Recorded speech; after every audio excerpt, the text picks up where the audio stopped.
La primera carta de Pablo a los Corintios. Escrita a la comunidad de una iglesia que Pablo conocía bastante bien. Corinto era una importante ciudad portuaria en el mundo antiguo y tenía muchos templos para los dioses griegos y romanos. Era un gran centro económico, así que Pablo fue ahí estratégicamente como misionero. Él pasó allí 1 año y medio conociendo a las personas, hablándoles acerca de Jesús, y una gran cantidad de personas se convirtieron en seguidores de Jesús y formaron una comunidad de iglesia. Puedes leer todo acerca de esto en Hechos capítulo 18. Así que, después de algún tiempo, Pablo continuó su trabajo iniciando iglesias en otras ciudades y empezó a recibir reportes de que las cosas no iban bien en la iglesia de Corinto. Estaba plagada de toda clase de problemas y por eso escribió esta carta.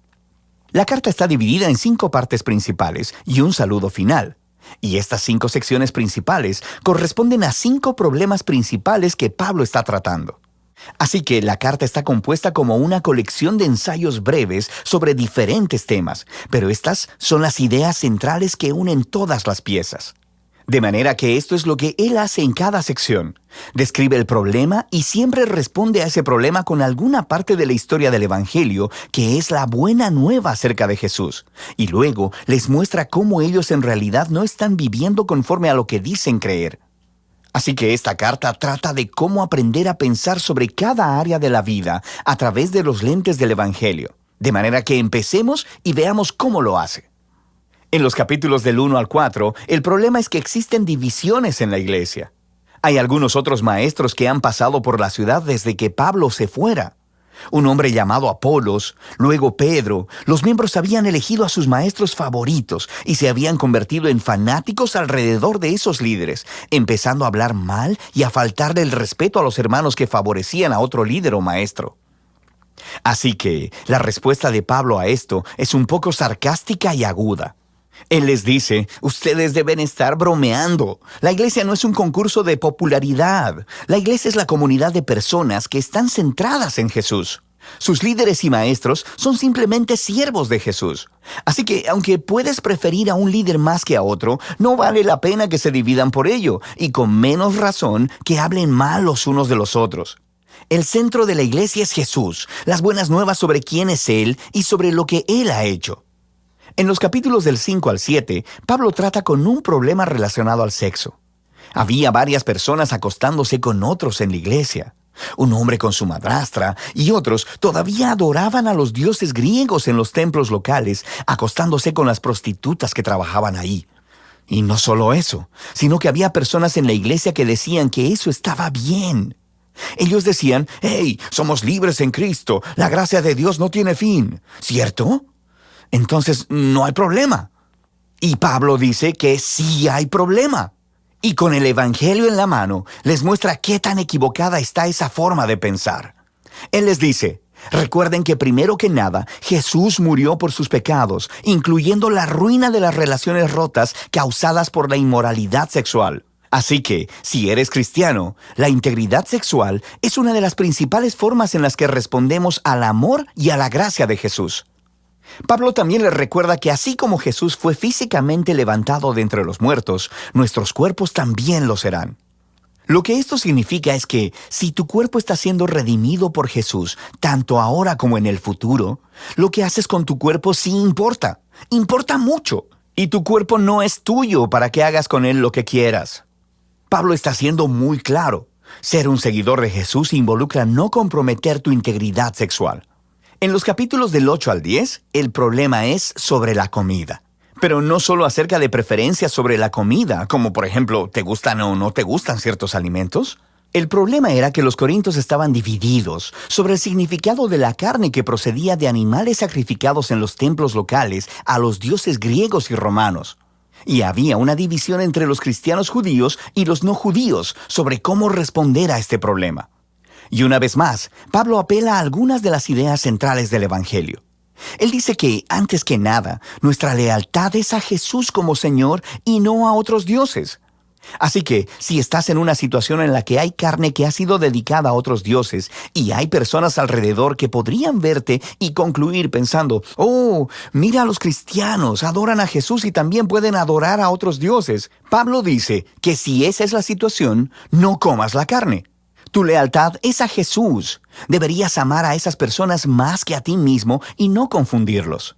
Pero Pablo rápidamente complementa esta idea y dice, escuchen, como cristianos creemos que Dios es el creador de todas las cosas, incluyendo ese animal. Y creemos que los ídolos del templo son solo pedazos de madera y de piedra. Así que, si no hay nadie alrededor tuyo que malinterprete tus acciones y tienes hambre, come.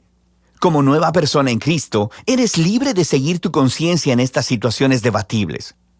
¿Qué hace que esté bien comer en una situación y no en la otra?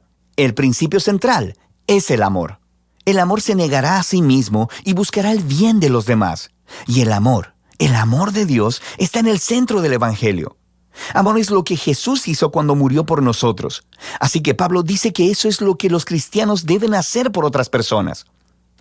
En los capítulos del 11 al 14, Pablo continúa y ahora lidia con los problemas en la reunión semanal de adoración. Había algunas personas que estaban teniendo experiencias espirituales muy poderosas en la reunión. Así que empezarían a hablar en lenguas desconocidas en voz alta. Había otras personas que empezaban a compartir una enseñanza o una palabra del Señor, y luego alguien se pondría de pie y los interrumpiría porque también querían compartir algo.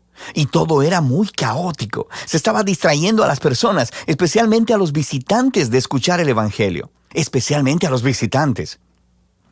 Así que en estos capítulos, Pablo les ayuda a pensar primero acerca del propósito de la reunión, para así ayudarles a ver qué clase de comportamientos eran los adecuados. Les dice que la reunión es un lugar donde el Espíritu de Dios debe obrar a través de todos, y esto debe suceder de forma unificada. De manera que desarrolla la genial metáfora sobre la iglesia como un cuerpo humano. El cuerpo es uno solo, pero tiene todas estas diferentes partes y cada parte cumple un rol único e importante. Así que empieza a nombrar una variedad de cosas que el Espíritu hace a través de las diferentes personas, todo para edificación de la iglesia. Esta es una frase clave en estos capítulos. Y Pablo concluye que lo más importante en una reunión debe ser un concepto central del Evangelio, el amor de Dios. El amor es la palabra clave en estos capítulos también. El amor llevará a cada persona en la reunión a cumplir su rol de servir y a buscar el bienestar de los otros. Así que Pablo aplica todo esto a los problemas de los corintios. Algunas personas piensan que el propósito de la reunión en la iglesia es tener experiencias espirituales intensas o tener la oportunidad de decir lo que piensan.